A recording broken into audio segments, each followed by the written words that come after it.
रूस ने जब से यूक्रेन पर हमला किया है तब से चीन भी ताइवान पर हमला करने पर आमादा है। लेकिन रूस और यूक्रेन युद्ध को 6 महीने से ज्यादा हो गए और चीन पर अब तक ताइवान पर कोई हमले का साहस नहीं जुटा पाया है। चीन ताइवान टेंशन पर रिपोर्ट है, देखिए।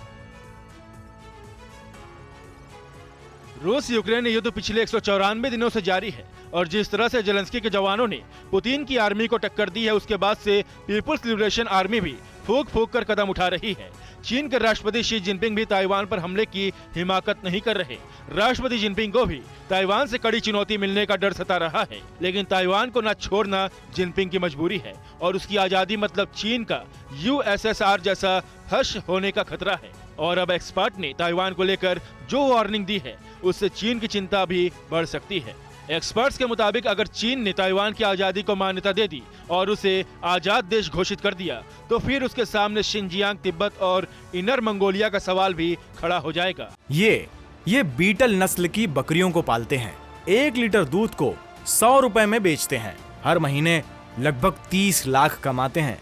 आपको इनसे सीखना है तो फ्रीडम ऐप को अभी डाउनलोड कीजिए। हान लोगों की आबादी चीन में 95% है और इसकी जमीन का आधा हिस्सा मंगोल, तिब्बत और उइगर से घिरा हुआ है। यानी अगर चीन ताइवान पर समझौता किया तो उसके कई टुकड़े होने भी तय हैं। ताइवान भी चीन के किसी भी हमले का जवाब देने की पूरी तैयारी कर चुका है। ताइवान की फौज 6 और 7 सितंबर को न्यूक्लियर प्लांट की सुरक्षा के लिए ड्रिल करेगी। इस दौरान ताइपे में इमरजेंसी सायरन बजाए जाएंगे। और अब आपको ग्राउंड जीरो से चीन की करतूत की तस्वीर हम दिखाते हैं। चीन ने ताइवान के जिस इलाके में ड्रोन से एक संदिग्ध बैग गिराया था, वहां TV9 भारतवर्ष की टीम पहुंच चुकी है। हमारे संवाददाता मनीष झा की एक्सक्लूसिव रिपोर्ट देखिए। TV9 भारतवर्ष की टीम आज उस लोकेशन पर मौजूद है जहां पर चीन ने ऐसी नीच हरकत की थी जिसकी उम्मीद सिर्फ और सिर्फ चीन से ही की जाती है। जी हां, दरअसल यही वो जगह है जहां पर चीन की तरफ से ड्रोन भेजा गया था और उस ड्रोन में था लाल रंग की एक थैली और जिसमें खाने का था सामान और साथ ही में थी एक चिट्ठी, और जिससे यहाँ पर जो आप मौजूद देख रहे हैं ये पहाड़ की चोटी, इस पहाड़ की चोटी और जंगलों से घिरा हुआ जो इलाका है, इसमें ताइवान की आर्मी, जिसे आप किनमेन डिफेंस कमांड कहते हैं, उसका एक बड़ा सा यहाँ पर पोस्ट मौजूद है। यहाँ लगातार जो ताइवान के सैनिक हैं वो अलर्ट मोड में रहते हैं और उन्होंने देखा कि एक ड्रोन आई और ड्रोन में लाल रंग की थैली थी और थैली यहाँ गिरा के फिर ड्रोन भाग गया उधर। और वो देखिए, ये जो सामने का लोकेशन आपको दिख रहा है ये है चीन का शामन शहर। बेहद नज़दीक, सबसे जो नज़दीक का पॉइंट है ताइवान और चीन के बीच, वो बस महज इतना सा पॉइंट है जो मुश्किल से 1-1.5 किलोमीटर का है। चीनी ड्रोन के घुसपैठ की बढ़ती घटनाओं को देखते हुए ताइवान एक्शन में है। उसने चीन को मुंहतोड़ जवाब देने के लिए बड़ी तैयारी की है। हमारे संवाददाता मनीष झा की ये खास रिपोर्ट है उसी पर।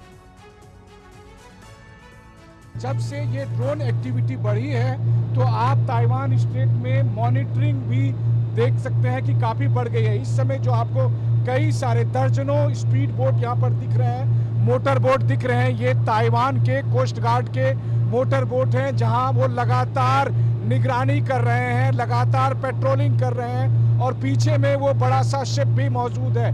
और लगातार निगरानी के पीछे का पर्पस ये है क्योंकि पिछले 3-4 दिन से जिस तरीके से चीन के तट से ड्रोन आ रहे हैं, फायरिंग हो रही है और इस समय आप देखिए समंदर में 1, 2, 3, 4, 5, 6, 7, 8, 9, 10, 11, 12 स्पीड बोट को मैं इस समय देख पा रहा हूँ जो ठीक मेरे आंखों के सामने मौजूद है। और उसमें मैं देख पा रहा हूँ कि ताइवान के जो कोस्ट गार्ड के ऑफिसर्स हैं और पर्सनल हैं वो लगातार पेट्रोलिंग कर रहे हैं ताकि चीन की तरफ से किसी भी हरकत को उसकी नजर से वो ना चूके।